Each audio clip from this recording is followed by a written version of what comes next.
Thixo wam, Bawo wam, Gorha lam, Malusi wam, ndiphambi kwakho Gorha lam nangeli xesha elitsha kuthi lo nyaka lingelitshanga kuwe mnini wendalo kwindalo yakho. Xesha elitsha kwicwecwe manani labo kulo nyaka lingelitshanga kumacwecwe eminyaka. Xesha lokuthamba komhlaba, xesha levumba elimnandi lawo umhlaba. Vumbe limnandi layo indalo yezandla zakho mdali.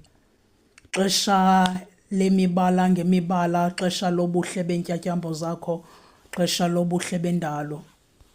Thixo wam, ngalo eli xesha ndibulela ukuthandwa kangaka nguwe.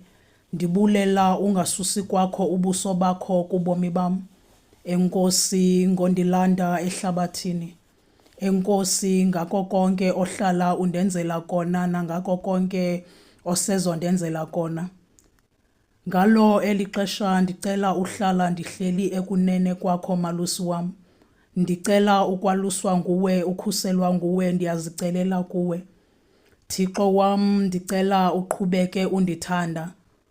Bawo wam, mthetheleli wam, ngalo eli xesha ndincede undiphindezele kuzo zonke iintshaba endinazo, endizaziyo nendingazaziyo.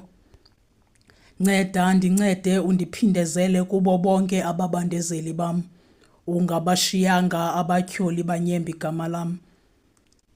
Ndincede yaphula intonga yomoya ongendawo kwiindlela zam. Mkhuseli wam, ndincede undidekele itafile yam ndiphile utya ndihluthe kuyo. Malusi wam, mandinganqanwa ndikholose ngawe. Tsitsisa amanzi kubomi bam kumthombo wam. Betha amawatha ndingqongile kutsitse imvula yentsikelelo, imvula yobulumko, eyokuhlakanipha, eyayo imfesane.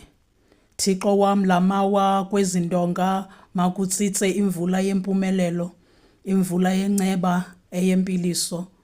Ndincede ulibethe iliwa kutsitse imvula yozuko, imvula yamandla akho, imvula yomoya oyingcwele, yona eyothando lwakho kubomi bam bonke. Thixo wam, nguwe oyaziyo iminyango yam, ikwanguwe owaziyo amaxesha am. Yiyo ke loo nto ndisithi kuwe, ndowulinda kuwe, ndikholwe kuwe, ndikholose ngawe. Amen.